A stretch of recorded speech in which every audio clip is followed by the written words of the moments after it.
Hello बच्चों। Math competition class Amit sir की class में आपका बहुत बहुत स्वागत है। एक महत्वपूर्ण टॉपिक लाभ हानि जो अधिकतर सभी कंपटीशनों में आता है उसके बारे में सीख लेते हैं। आसान टॉपिक है, अगर आप इस पे ये थोड़ी महत्वपूर्ण जानकारी सीख लें। फर्स्ट, मैं बिल्कुल स्टार्ट कर रहा हूँ इसे जीरो से। क्रय मूल्य किसे कहते हैं?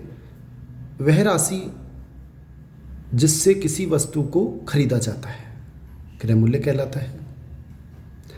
विक्रय मूल्य वह राशि जिसमें किसी वस्तु को बेचा जाता है विक्रय मूल्य कहलाता है। यह होता है तीसरा सूत्र, महत्वपूर्ण बिंदु। लाभ कैसे निकालना है? हमें कई बार विक्रय मूल्य दे देगा, क्रय मूल्य दे देगा, हमें कहेगा कि एक वस्तु हमने इतने में खरीदी, इतने में बेच दी, बताइए कितने का लाभ होगा। बड़ा आसान है, विक्रय मूल्य माइनस क्रय मूल्य। कभी ये भी पूछेगा कि हानि कितनी हुई। ये कब होगा? अगर हमने कोई वस्तु अधिक में खरीद ली और कम में बेच दी। जैसे कोई वस्तु मैंने 100 रुपये में खरीदी और 80 रुपये में बेच दी, तो मुझे 20 रुपये का क्या हुआ? हानि हुई। तो ऐसी स्थिति में हानि होगी। अगर विक्रय मूल्य ज़्यादा होगा तो लाभ होगा, विक्रय मूल्य कम होगा तो हानि होगी। हानि का सूत्र क्या है? क्रय मूल्य माइनस विक्रय मूल्य। पांचवा बिंदु देखिए, अगर हमसे पूछे हानि प्रतिशत ज्ञात कीजिए तो उसका सूत्र आप याद रखें, हानि बटा क्रय मूल्य इंटू 100। आसान है, हानि निकाल लें, क्रय मूल्य हमें दे रखा है, 100 से गुणा कर दें, बस मान ही तो रखना है। अगला छठा, लाभ प्रतिशत पूछे तो लाभ बटा क्रय मूल्य इंटू 100। सातवां पॉइंट और आठवां पॉइंट बहुत अच्छे हैं।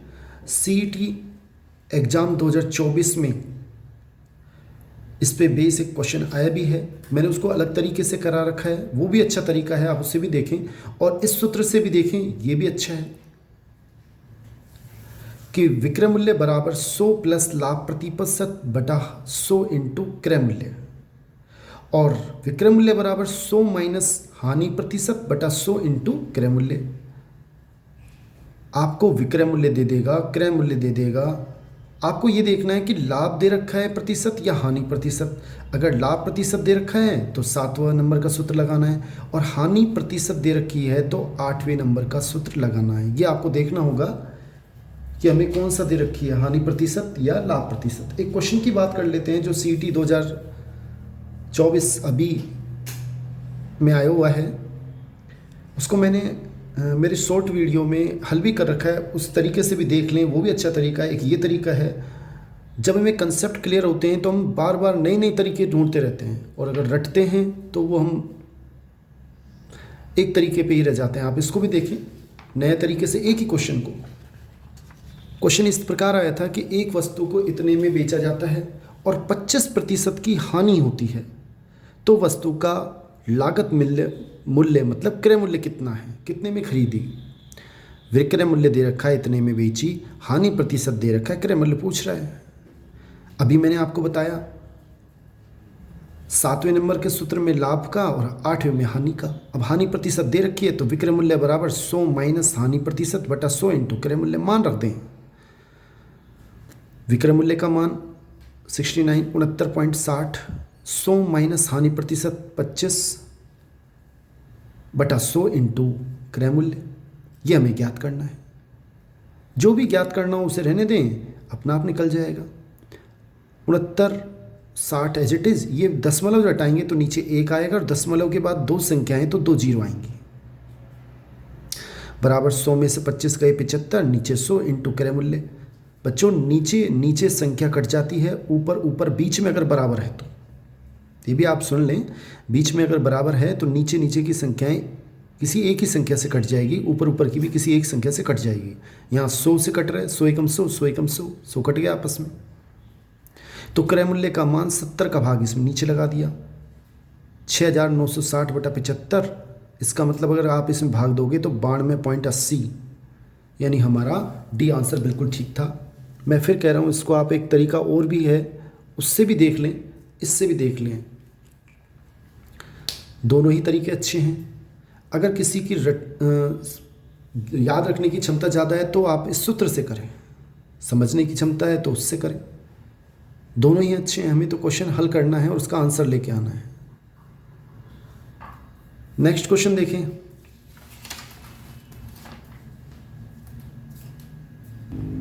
बच्चों एक क्वेश्चन और देखें। राम ने एक कार इतने में खरीदी और इतने में बेच दी, लाभ प्रतिशत ज्ञात कीजिए। अगर आपको सूत्र याद है तो कोई सा भी क्वेश्चन आप लाभ हानि का कर सकते हैं, कोई नहीं छूटेगा। क्रय मूल्य दे रखा है, विक्रय मूल्य दे रखा है, लाभ पूछ रहा है, पहले लाभ निकालें। अभी सूत्र हमने लिखा है, विक्रय मूल्य माइनस क्रय मूल्य, 875 माइनस 750 यानी कि 125। लाभ प्रतिशत पूछ रहा है, लाभ बटा क्रय मूल्य इंटू 100, लाभ 125 बटा क्रय मूल्य 750 इंटू 100। 0 से 0 कट गई, 25 तिया 75, 25 पंजा 125 यानी कि 50 बटा 3 हल करोगे तो 16.666 आएंगे। आप ध्यान रखें, जब तीसरी संख्या अगर 5 है या 5 से ज़्यादा है तो अगली वाली संख्या का एक अंक बढ़ा दिया जाता है। तो इसका आंसर 16.67 है। 16.66 दे तो भी वो आंसर ठीक है। नेक्स्ट क्वेश्चन देखें, बहुत शानदार क्वेश्चन है। अगर अपन और लेवल आगे करें, ऊपर लेवल पे जाएं, तो एक क्वेश्चन और देख लें आप। रोहन ने एक कार खरीदी और सोहन को 15% हानि में बेच दी, और सोहन ने उसे मोहन को 20% लाभ में बेच दी। तब बताओ कि रोहन ने उस कार को कितने में खरीदी यदि मोहन ने 20,000 में खरीदी। बच्चों अपना सिलेक्शन इस बात पे डिपेंड करता है कि हम सामान्य क्वेश्चन सही करें। अगर हम सामान्य सरल क्वेश्चन सही नहीं कर पा रहे हैं तो हमें ये उम्मीद कतई ना रखें कि हमारा सिलेक्शन किसी भी कंपटीशन में होगा। अगर हम सामान्य क्वेश्चन कर रहे हैं तो हम उस भीड़ में शामिल हैं, और अगर हम इस प्रकार के कठिन क्वेश्चन कर लेते हैं तो हम वास्तव में ही एक अच्छी रैंक पर पहुंच जाते हैं। आपको रैंक सुधारनी है, अच्छी करनी है, तो ऐसे क्वेश्चनों को आप देख लें। रोहन, सोहन और मोहन, मैंने इस तरह लिखा। रोहन ने कार खरीदी और सोहन को 15% हानि में बेच दी। मैंने मान लिया कि रोहन ने 100 रुपये में खरीदी और सोहन को 15% हानि में बेच दी, यानी कि इसका 15% 15 रुपये कम कर दें, यानी कि 85 में बेच दी। और सोहन ने उसे मोहन को 20% लाभ में बेच दी, यानी कि 85 का 20% अधिक, यानी कि 120% में बेच दी। एक ही बात है, चाहे 85 प्लस 120, 85 प्लस 85 का 20% निकाल लें, फिर उसमें 85 जोड़ दें, या फिर डायरेक्ट निकाल लें 85 इंटू 120 बटा 100, हल करोगे तो 102 रुपये आएंगे।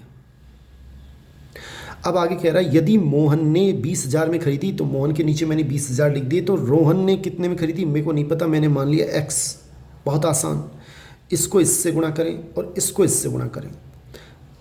ये इसमें ट्रिक्स मान लें, 2 ऊपर दे देगा, 1 पूछेगा उसे x मान लें और इस क्रॉस मल्टीप्लाई करें, 102 इंटू एक्स, 100 इंटू ये x का मान 102 का भाग दें, ये इसका आंसर है, यानी कि बी बिल्कुल ठीक आंसर है। बहुत बहुत धन्यवाद बच्चों। चैनल को लाइक करें, शेयर करें, कमेंट करें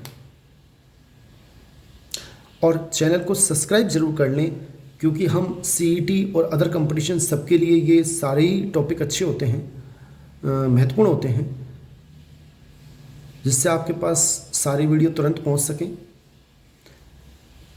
ये अभी हम सामान्य क्वेश्चन कर रहे हैं, फिर उसके बाद हम जो आए हुए सारे क्वेश्चन सीईटी में वो सब करेंगे। आप चैनल को सब्सक्राइब जरूर कर लें। थैंक्स।